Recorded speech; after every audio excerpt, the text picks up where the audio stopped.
Buongiorno e ben ritrovati all'Almanacco. Oggi è martedì 4 marzo 2026. Il sole sorge alle 6:39 e tramonta alle 18:06. La luna si leva alle 19:01 e cala alle 7:43. Oggi si celebra San Casimiro. Il nome Casimiro deriva dal polacco e significa persona potente, eccelsa nel comandare.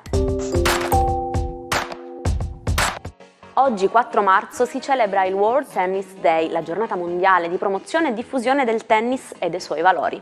È uno sport che fa bene in ogni stagione e ad ogni età, ecco perché è stabilmente nella top 5 delle discipline più praticate al mondo. Oggi festeggiamo il compleanno di un grande giornalista e telecronista sportivo, Pierluigi Pardo, che compie 52 anni.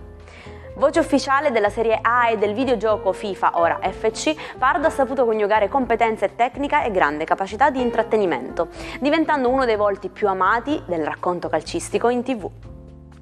Un altro compleanno importante è quello di Umberto Tozzi, che oggi spegne 74 candeline. Leggenda della musica italiana, ha scritto e cantato canzoni indimenticabili come Ti amo e Gloria, brani che hanno scaldato le classifiche di tutto il mondo, diventando dei veri e propri inni generazionali. E infine un augurio speciale va a Bebe Vio, che oggi compie 29 anni. Campionessa di scherma e simbolo di resilienza, Bebe ha dimostrato che nessun ostacolo è insuperabile. Oro paraolimpico a Rio e a Tokyo, continua ad essere un esempio di forza e di gioia del vivere per milioni di persone attraverso la sua associazione e le sue imprese sportive. Il 4 marzo 1877 al Teatro Bolshoi di Mosca debuttò il balletto che avrebbe fatto la storia della danza classica, Il Lago dei Cigni. La fiaba romantica musicata da Tchaikovsky, che racconta l'amore tra il principe Siegfried e Odette, inizialmente non ebbe successo. Fu solo dopo una successiva revisione che divenne il simbolo universale del balletto. Sapete cosa dicono gli inglesi quando secondo loro non c'è alcuna possibilità che qualcosa avvenga? Utilizzano l'espressione a snowball's chance in hell, cioè la possibilità di una palla di neve all'inferno, un qualcosa di impossibile come appunto è facile intuire. Si parla di una probabilità pari a 0.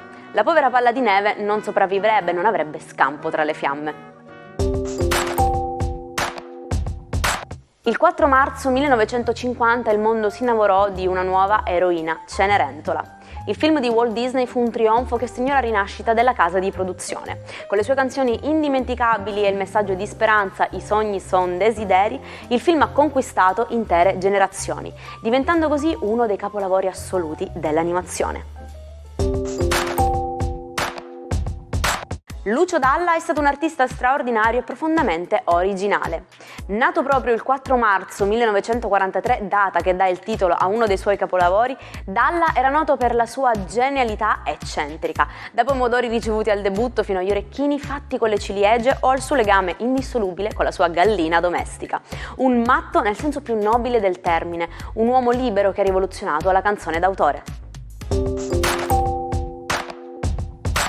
E ci salutiamo anche oggi con la nostra frase del giorno. Ho sempre pensato che la peggior cosa nella vita fosse rimanere soli, ma non lo è, la peggior cosa è stare con persone che ti fanno sentire da solo. E quindi circondatevi di persone che vi facciano stare bene e cercate di essere voi stessi gli elementi positivi nella vita degli altri. Io vi ringrazio per averci seguito anche oggi, appuntamento a domani con l'Almanacco. Una buona giornata dalla vostra Jaire.